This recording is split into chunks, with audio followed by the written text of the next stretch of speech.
Welcome to the Hunter Report, and today we are going to be comparing the two Amazon Basics DSLR backpacks.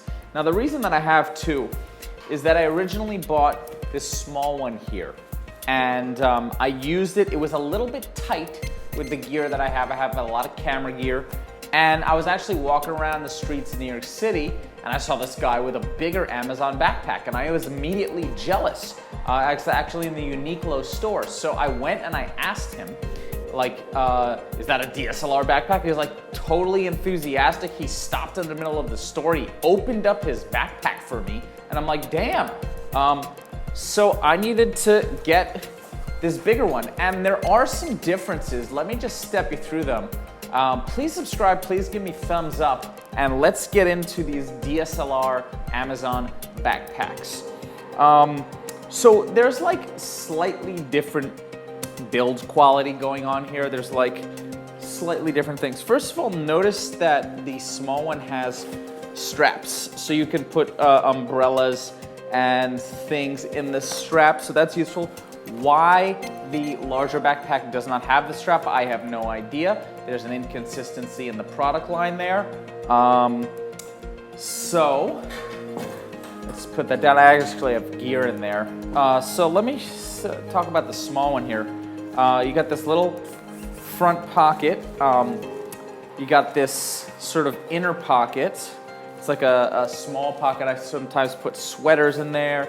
It has a mesh thing here, some pen holders, some inner dividers.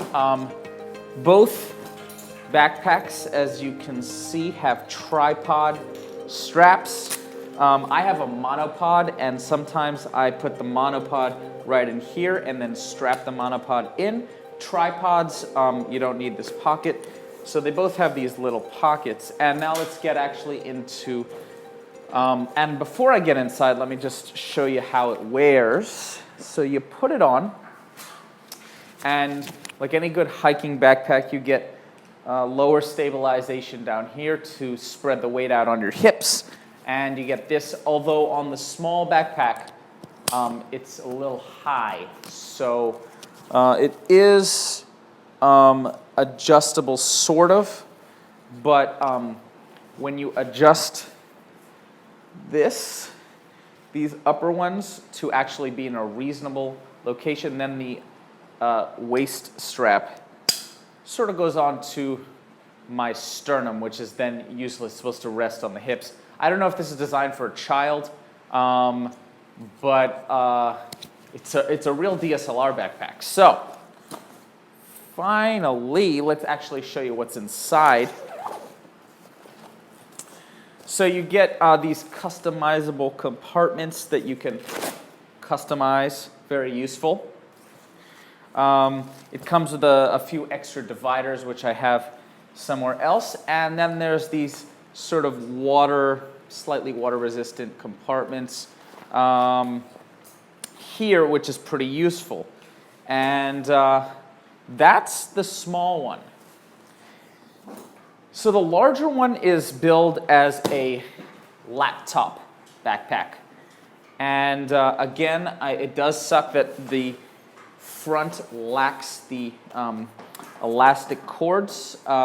It's cool that the handle here is rubberized.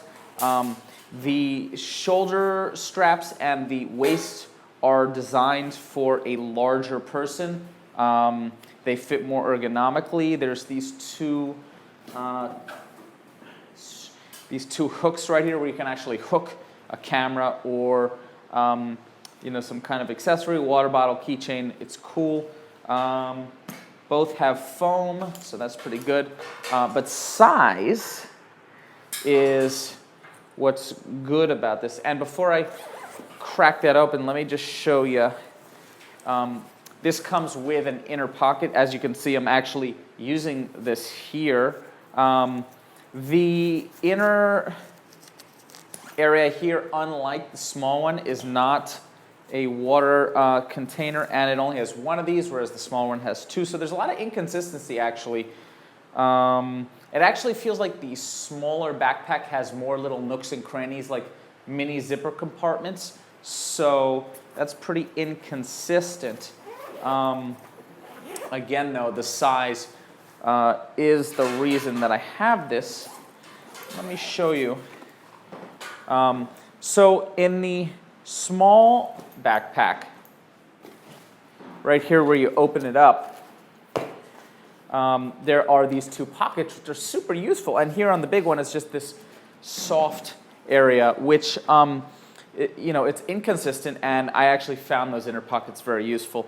So let me show you the gear I have in here.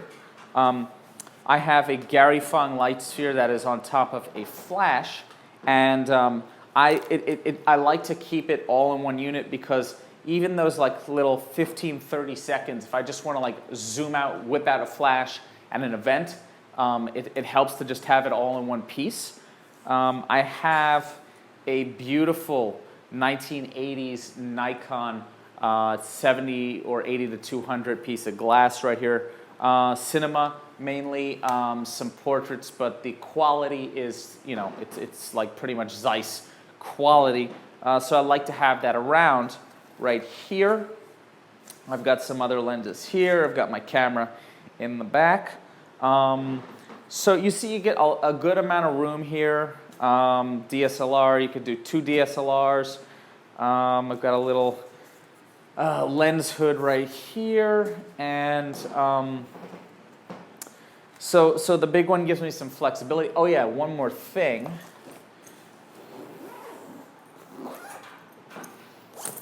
Is that the big one has a third pocket, which is a laptop pocket. So that's sort of cool. And lo and behold, there is a weather unit that comes.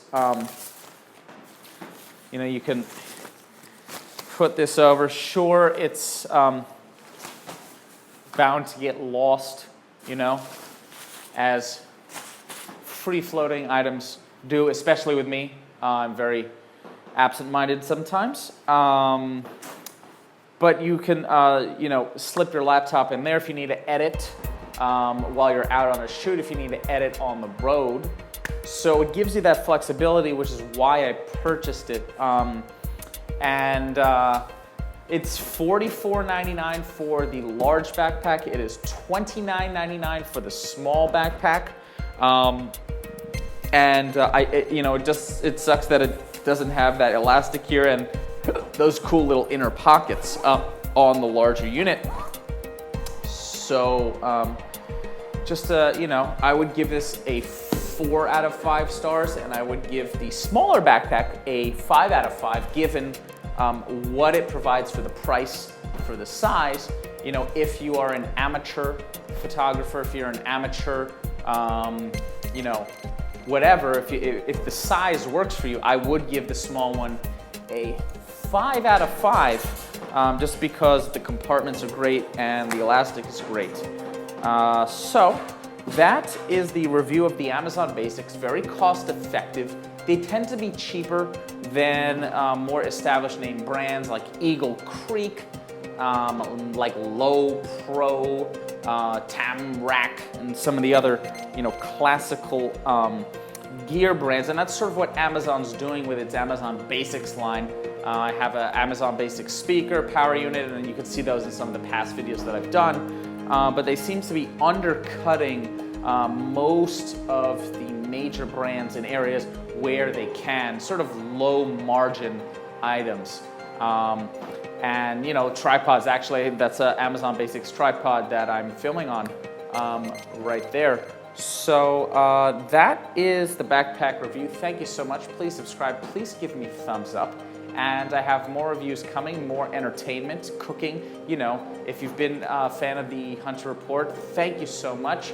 I think I'm going to be just going slowly and steadily, maybe once every 4 to 6 weeks with a video, hopefully more than that. And enjoy your gear, be productive, be creative, and I'll see you again.